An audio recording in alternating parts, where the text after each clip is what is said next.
Mencari malaikat 2029 di istana, presiden baru, rezim lama, korupsi kolusi nepotisme, tetap sama.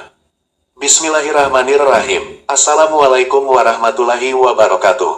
Alhamdulillahirabbil alamin. Segala puji bagi Allah yang menguasai langit dan bumi, yang mengetahui apa yang tersembunyi di dada manusia dan apa yang tampak di panggung kekuasaan.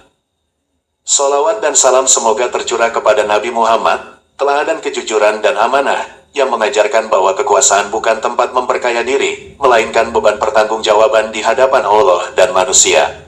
Editorial kritis tersekali ini mengangkat judul Mencari Malaikat 2029 di Istana, Presiden Baru, Rezim Lama, Korupsi Kolusi Nepotisme, Tetap Sama.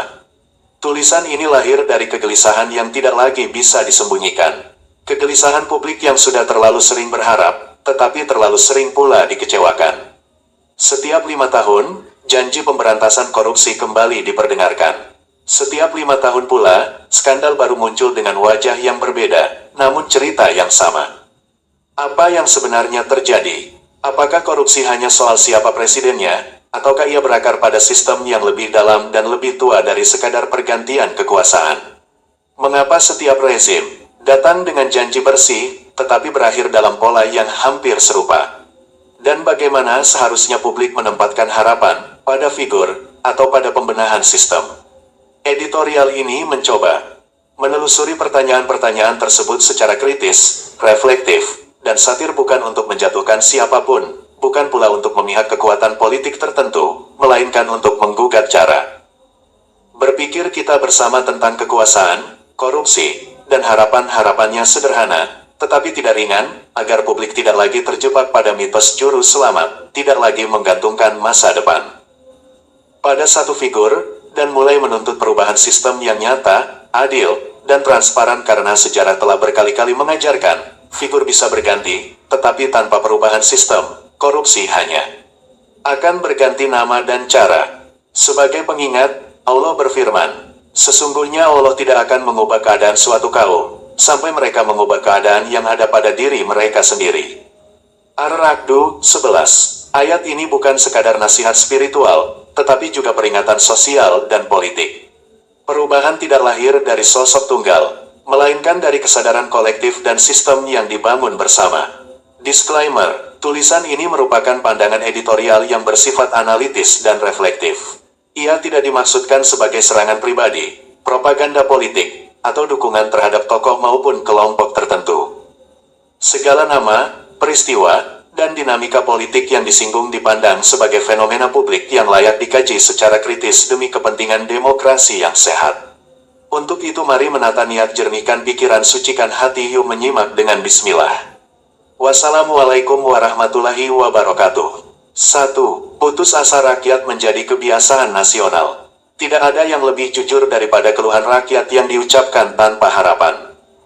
Di warung kopi, di ruang tunggu rumah sakit, di pasar, di kantor-kantor kecil, kalimat itu berulang seperti doa yang kehilangan Tuhan. Di negeri ini, korupsi tidak akan pernah hilang. Petik 2. Bukan karena rakyat bodoh, bukan karena mereka tidak tahu siapa yang salah, tetapi karena mereka terlalu sering berharap, dan terlalu sering dikhianati. Setiap 5 tahun, panggung politik dipenuhi janji. Wajah-wajah baru bermunculan seperti iklan sabun yang menjanjikan kebersihan total. Bahasanya sama, bersih, tegas, berani, anti korupsi, bahkan bersumpah janji kejar koruptor sampai ke Antartika. Buset, anjay. Rakyat diajak percaya bahwa kali ini berbeda. Bahwa kali ini, mungkin saja, malaikat benar-benar turun ke istana. Namun yang terjadi hampir selalu serupa. Skandal demi skandal, operasi tangkap tangan, rekening mencurigakan, proyek fiktif, dan jabatan yang diperjualbelikan. Nama boleh berganti, partai boleh berubah warna, slogan boleh diperbarui, tetapi cerita di balik layar tetap sama. Korupsi tidak mati, ia hanya berganti kostum. Publik pun perlahan berubah. Dari marah, menjadi sinis. Dari sinis, menjadi lelah. Dari lelah, menjadi pasrah. Korupsi tidak lagi mengejutkan. Ia menjadi rutinitas berita pagi, seperti ramalan cuaca atau harga cabai. Orang tidak lagi bertanya, mengapa ini terjadi? Mereka hanya bertanya, siapa lagi yang tertangkap? Di titik itulah keputusasaan berubah menjadi budaya. Sebuah bangsa yang dulu berteriak reformasi kini berbisik dengan nada getir. Sudahlah, memang begini dari sananya. Petik 2. Pemberantasan korupsi pun terdengar seperti upaya menegakkan benang basah. Ada gerakan, ada tenaga, ada sorotan kamera, tetapi ujungnya tetap lunglai. Benang itu tidak pernah tegak, karena airnya tidak pernah dikeringkan.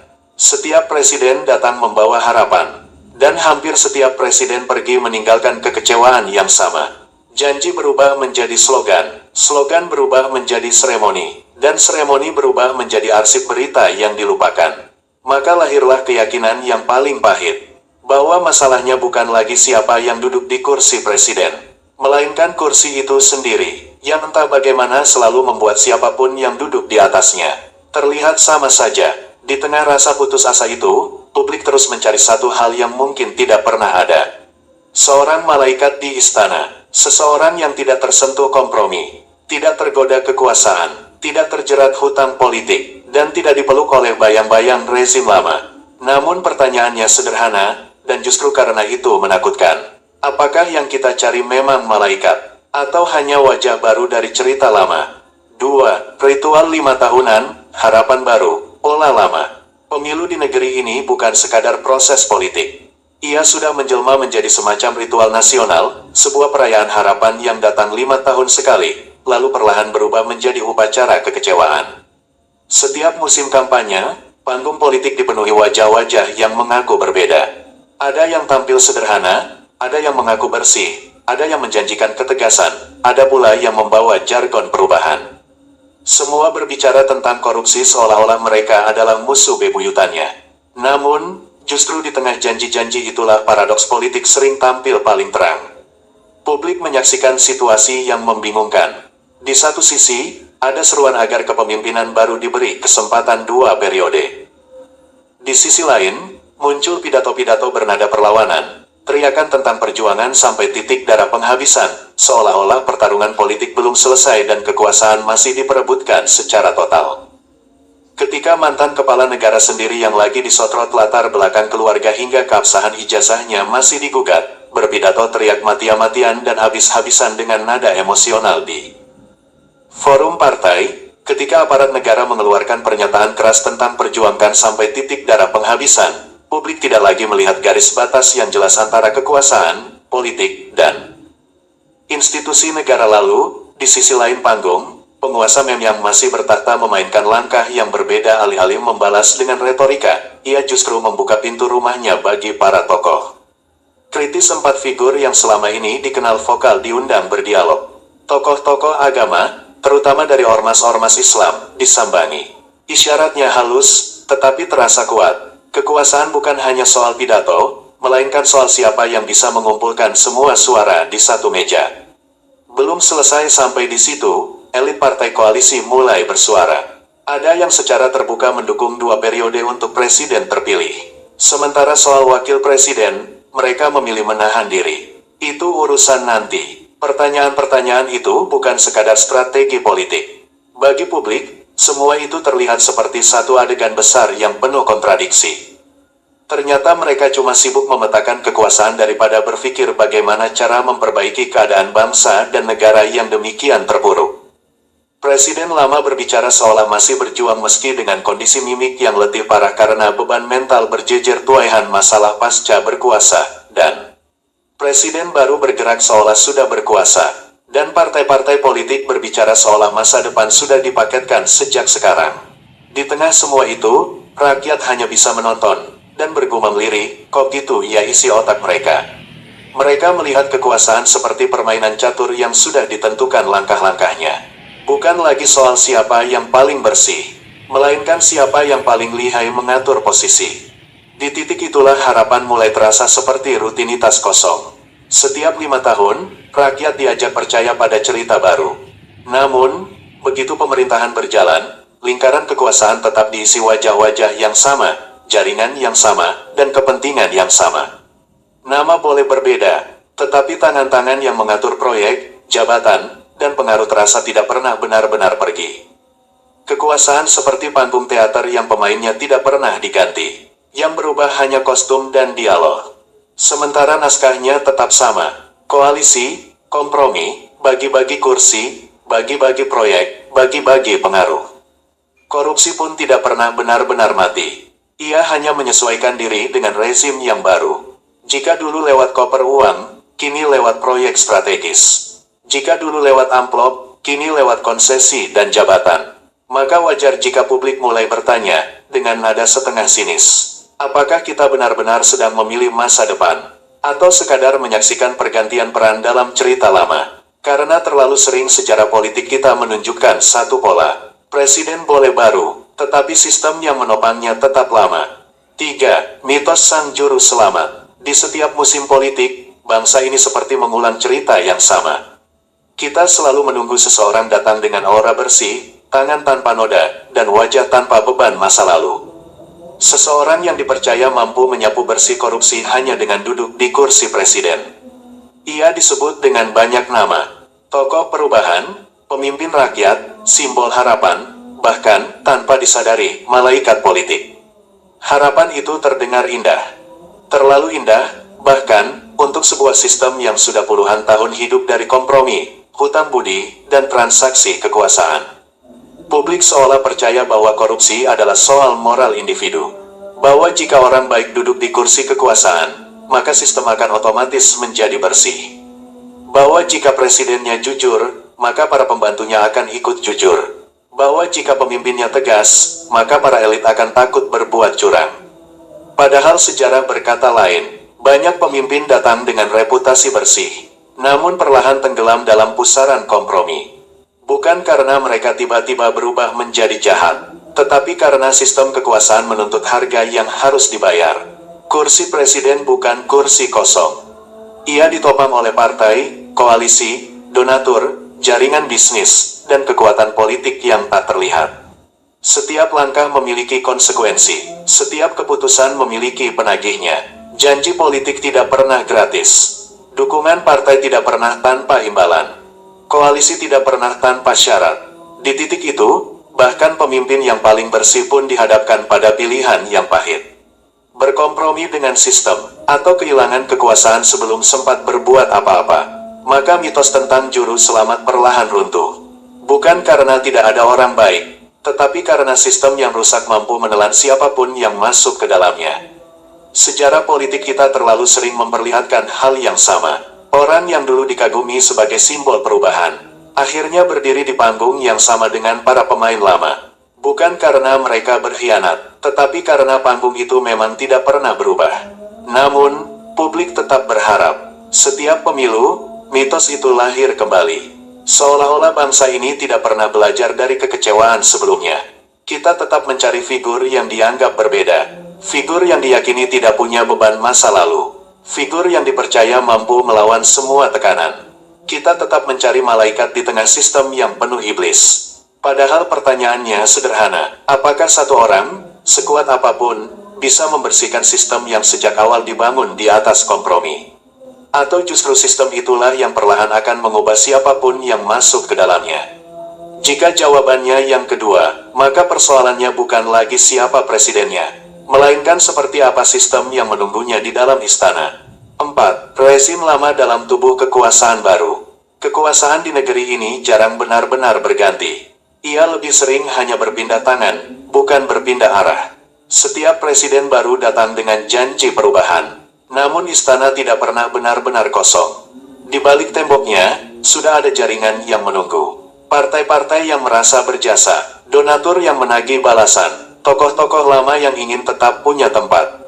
Di atas kertas, rezim telah berganti. Namun dalam praktiknya, wajah-wajah yang mengitari kekuasaan terasa tidak asing. Mereka pernah ada di lingkar dalam kekuasaan sebelumnya. Pernah duduk di jabatan strategis. Pernah memegang proyek-proyek besar. Dan kini kembali, dengan posisi baru atau pengaruh yang lebih halus. Inilah paradoks kekuasaan. Publik memilih perubahan, tetapi sistem menyiapkan kesinambungan. Tidak ada presiden yang benar-benar datang sendirian. Ia datang bersama rombongan. Rombongan partai, rombongan kepentingan, rombongan hutang politik yang harus dilunasi. Setiap kursi menteri adalah kompromi. Setiap jabatan strategis adalah hasil negosiasi. Setiap proyek besar adalah titik temu kepentingan. Di titik itulah bayang-bayang rezim lama mulai tampak jelas. Bukan dalam bentuk slogan atau simbol, melainkan dalam keputusan-keputusan praktis. Siapa yang duduk di mana, siapa yang mengatur apa, dan siapa yang mendapatkan bagian. Kekuasaan tidak pernah benar-benar bersih dari masa lalu. Ia membawa jejaknya sendiri, seperti bayangan yang tidak bisa dilepaskan dari tubuh. Itulah sebabnya, Presiden baru sering terlihat seperti melanjutkan cerita lama. Bukan karena ia tidak ingin berubah, tetapi karena panggung yang ia tempati sudah disusun sejak awal oleh para pemain lama. Publik pun mulai bertanya, dengan nada yang semakin sinis. Apakah ini benar-benar pemerintahan baru? Atau hanya kemasan baru dari jaringan kekuasaan yang sama? Pertanyaan itu tidak lahir dari teori, melainkan dari pengalaman berulang. Dari kabinet ke kabinet, dari proyek ke proyek, dari skandal ke skandal, pola yang muncul terasa begitu akrab. Seolah-olah negara ini tidak pernah benar-benar keluar dari lingkaran yang sama. Lingkaran orang-orang yang saling mengenal, saling melindungi, dan saling membutuhkan. Di tengah lingkaran itulah Presiden baru berdiri. Bukan sebagai penguasa tunggal, melainkan sebagai pusat dari jaringan kepentingan yang saling mengikat. Maka pertanyaan yang paling jujur bukan lagi, apakah presidennya orang baru, melainkan, apakah kekuasaan di sekitarnya benar-benar baru, atau hanya bayangan lama yang berpindah tempat? 5. Korupsi sebagai sistem, bukan sekadar penyimpangan. Di titik tertentu, kita harus berani mengakui satu hal yang paling tidak nyaman. Korupsi di negeri ini bukan lagi sekadar kejahatan individu. Ia telah berubah menjadi mekanisme, menjadi kebiasaan, bahkan menjadi sistem yang bekerja diam-diam di balik layar kekuasaan. Korupsi bukan sekadar orang serakah yang mencuri uang negara. Ia adalah konsekuensi dari sistem politik yang mahal, koalisi yang rapuh, dan kekuasaan yang dibangun di atas transaksi. Untuk menjadi presiden, seseorang tidak cukup hanya dengan niat baik. Ia membutuhkan partai, logistik, jaringan, dukungan elit, dan mesin politik yang bergerak hingga ke akar rumput. Semua itu tidak gratis. Semua itu memiliki harga. Biaya politik yang besar melahirkan satu kebutuhan: balas budi. Kursi menteri menjadi alat kompromi. Jabatan strategis menjadi hadiah politik. Proyek-proyek besar menjadi ruang distribusi kepentingan. Di titik itulah korupsi tidak lagi terasa seperti penyimpangan. Ia berubah menjadi bagian dari mekanisme kekuasaan itu sendiri. Nepotisme bukan lagi sekadar pelanggaran etika, melainkan dianggap sebagai jaminan loyalitas. Lebih aman memberi jabatan kepada orang dekat, daripada kepada orang asing yang belum tentu setia.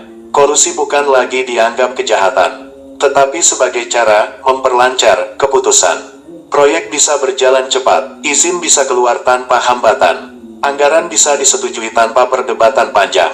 Semua terlihat efisien, semua terlihat praktis. Namun di balik efisiensi itu, negara perlahan kehilangan akal sehatnya. Korupsi tidak lagi bersembunyi di lorong gelap. Ia berjalan terang-terangan, berpakaian rapi, berbicara dengan bahasa resmi, dan kadang bahkan disahkan lewat rapat-rapat formal. Di titik ini, presiden, siapapun orangnya, berdiri di tengah lingkaran setan. Jika ia menolak kompromi, kekuasaan bisa runtuh sebelum sempat berbuat apa-apa. Jika ia menerima kompromi, ia perlahan menjadi bagian dari sistem yang ingin ia lawan. Inilah klimaks dari ironi politik kita. Kita terus mencari presiden yang bersih, tetapi membiarkan sistem yang kotor tetap utuh. Kita marah pada individu, tetapi jarang mau membongkar mekanisme yang melahirkan korupsi itu sendiri. Setiap 5 tahun, kita mengganti orang di pucuk kekuasaan. Namun jarang mengganti cara kekuasaan itu bekerja. Maka wajar jika korupsi terasa abadi. Ia tidak bergantung pada satu presiden, tidak bergantung pada satu partai, dan tidak bergantung pada satu generasi politik. Korupsi hidup di dalam sistem. Dan selama sistem itu tetap sama, siapapun yang masuk ke dalamnya akan menghadapi pilihan yang sama. Melawan arus, atau tenggelam bersama arus itu. Di titik inilah harapan publik sering berakhir dengan kesimpulan pahit. Bukan karena tidak ada pemimpin yang baik, tetapi karena sistemnya memang tidak pernah benar-benar ingin bersih. 6. Antara malaikat dan sistem yang harus diubah. Pada akhirnya, kita selalu kembali ke pertanyaan yang sama. Pertanyaan yang terdengar sederhana, tetapi menyimpan jawaban yang tidak nyaman. Apakah kita benar-benar ingin korupsi hilang? Atau kita hanya ingin percaya bahwa suatu hari akan datang seorang malaikat yang membersihkannya? Selama puluhan tahun, bangsa ini terlalu sering menggantungkan harapan pada figur. Kita menaruh keyakinan pada satu orang, satu nama, satu wajah, seolah-olah kursi presiden adalah altar suci yang bisa mengubah siapapun menjadi penyelamat. Padahal sejarah sudah berulang kali memberi pelajaran yang sama. Figur bisa datang dan pergi, tetapi sistem yang sama akan tetap menelan siapapun yang duduk di dalamnya. Kita marah ketika presiden tidak memenuhi janji. Kita kecewa ketika kabinet diisi kompromi. Kita sinis ketika skandal demi skandal kembali muncul. Namun jarang sekali kita bertanya lebih dalam. Mengapa semua presiden, dengan latar belakang berbeda, berakhir dalam pola yang hampir sama? Jawabannya mungkin terlalu jujur untuk diterima. Karena sistemnya memang dirancang untuk melahirkan kompromi, bukan integritas. Sistem politik yang mahal, partai yang hidup dari transaksi, koalisi yang dibangun atas kepentingan, dan birokrasi yang terbiasa dengan uang pelicin, adalah tanah subur bagi korupsi. Selama tanah itu tidak diubah, benih apapun yang ditanam di atasnya akan tumbuh dengan cara yang sama. Maka harapan tidak boleh lagi diarahkan hanya pada siapa presidennya. Harapan harus dipindahkan pada bagaimana sistemnya dibangun. Bukan sekadar mencari orang baik, tetapi menciptakan aturan yang membuat orang jahat pun tidak punya ruang untuk berbuat jahat. Bukan sekadar memilih pemimpin bersih, tetapi menata ulang cara partai dibiayai, cara jabatan diisi, cara proyek diberikan, dan cara kekuasaan diawasi. Korupsi tidak akan hilang hanya karena satu presiden bersumpah di depan kamera. Ia akan berkurang ketika biaya politik dibuat transparan dan wajar, lembaga pengawas benar-benar independen, hukum tidak tunduk pada kekuasaan, dan publik berhenti mengidolakan figur, lalu mulai menuntut sistem. Perubahan besar jarang dimulai dari pidato yang keras. Ia dimulai dari kesadaran yang pelan, namun meresap, kesadaran bahwa tidak ada malaikat dalam politik. Yang ada hanyalah manusia, dengan kepentingan, kelemahan, dan godaan. Karena itu, yang harus dibangun bukanlah istana untuk malaikat, melainkan sistem yang mampu menahan manusia dari godaan korupsi. Jika sistemnya kuat, pemimpin biasa pun bisa bekerja dengan baik. Namun jika sistemnya busuk, bahkan malaikat pun akan terlihat kotor. Maka mungkin, inilah saatnya publik berhenti bertanya, siapa presidennya, dan mulai bertanya dengan nada yang lebih jujur, lebih dewasa, dan lebih menentukan masa depan. Apakah sistemnya sudah berubah? Penutup, konklusi, lingkaran setan sistemik. Sobat TRS, korupsi di Indonesia bukan sekadar soal moral individu, melainkan soal desain sistem yang memungkinkan, memaksa, bahkan mewariskan korupsi dari satu generasi kekuasaan ke generasi berikutnya. Selama struktur pembiayaan politik mahal, partai menjadi kendaraan elit, birokrasi syarat rente, dan hukum mudah dinegosiasikan, maka siapapun yang duduk di kursi kekuasaan akan menghadapi tekanan yang sama, ikut arus atau tersingkir. Inilah lingkaran setan itu. Calon pemimpin butuh biaya besar untuk naik. Biaya besar menuntut balas jasa. Balas jasa melahirkan kebijakan pesanan. Kebijakan pesanan menciptakan korupsi baru. Korupsi baru kembali membiayai kekuasaan berikutnya. Siklus itu berputar tanpa henti. Akibatnya, pergantian pemimpin sering hanya seperti mengganti sopir, sementara mesin yang rusak tetap dipaksa berjalan.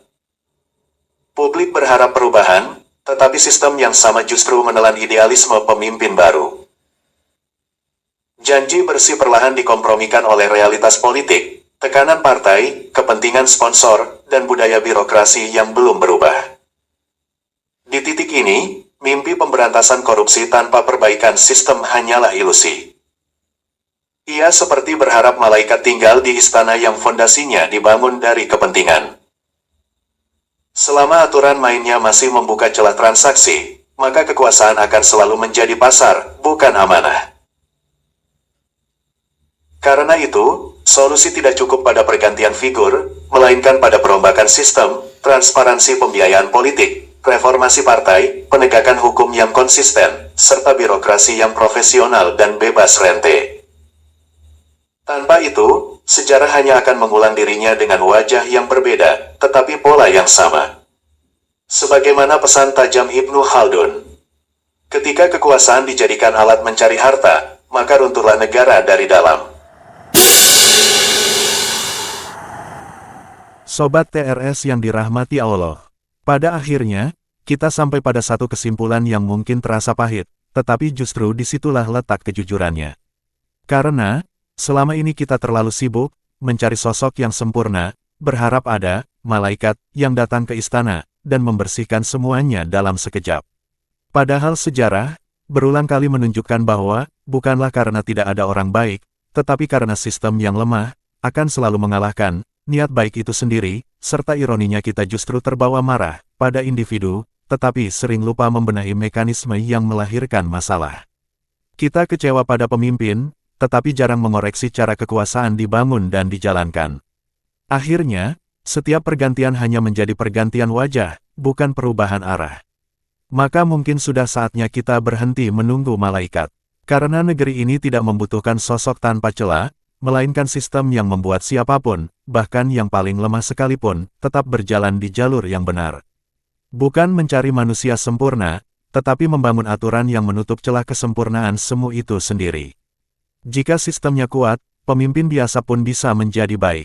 Namun jika sistemnya rusak, bahkan yang terbaik pun bisa terseret arus. Rasulullah telah mengingatkan dengan sangat tegas.